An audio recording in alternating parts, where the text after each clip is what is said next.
فلا تقدر لا أنت ولا أبوك يجيبني إلى مكان مثل هذا. هذه مو محكمة، هذه This is not a trial. This is not a... قيل أن الرجال تعرف عند المواجهة والهيبة تكشف عند السقوط.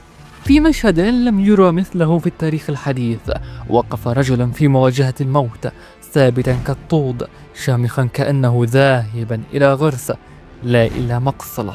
وفي الزاوية لم يكن العراقيون فقط من بلعوا غصتهم، بل جندي أمريكي ممن حرسوه أدار وجهه ثم بكى. هل كان صدام مجرما كما قالوا، أم أنه كان أسدا سقط بالخيانة لا بالسيف؟ ولماذا بكى عليه عدوه؟ هذه الحلقة ليست دفاعا ولا إدانة، بل كشف لما لم يكشف وسرد لما سكت عنه في سلسلة جديدة تقدم على قصة وحكاية.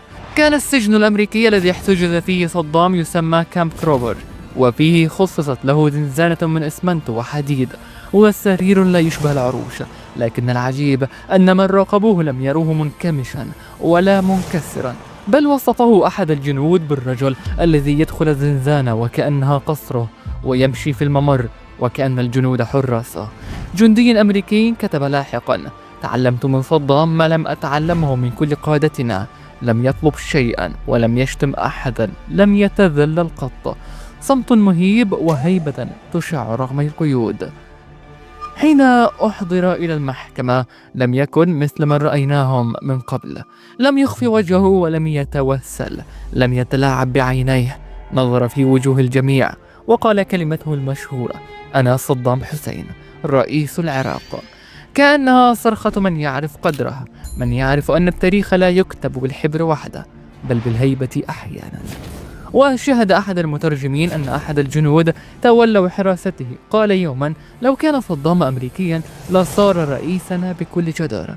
تصريح خطير، لكن الحقيقة الهيبة لا جنسية لها. صباح العيد ولحظة تنفيذ الحكم، صدام يبتسم ويرفض غطاء الرأس ويردد الشهادة ويرفض الإسراع، يطلب ألا يلمس، لا أحد يتحرك إلا بصمت، ثم يسقط الجسد وتبقى الهيبة معلقة في الهواء. وهنا جندي ممن شاركوا في تأمين الموقع خرج من المكان وجلس بجانب الجدار، أخفى عينيه وانهمرت دموعه. سأله زميله: أتبكي عليه؟ قال: لا أبكي على شجاعة حين تسقط ولا يجدها أحد.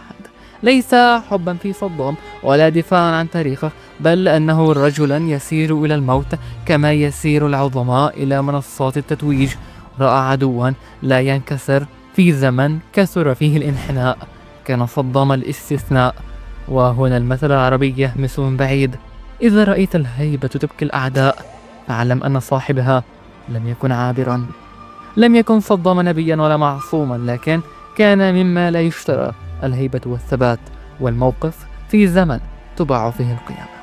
كانت دمعة الجندي شهادة من العدو قبل الصديق أن الرجل لم يهزم بل سقط واقفا.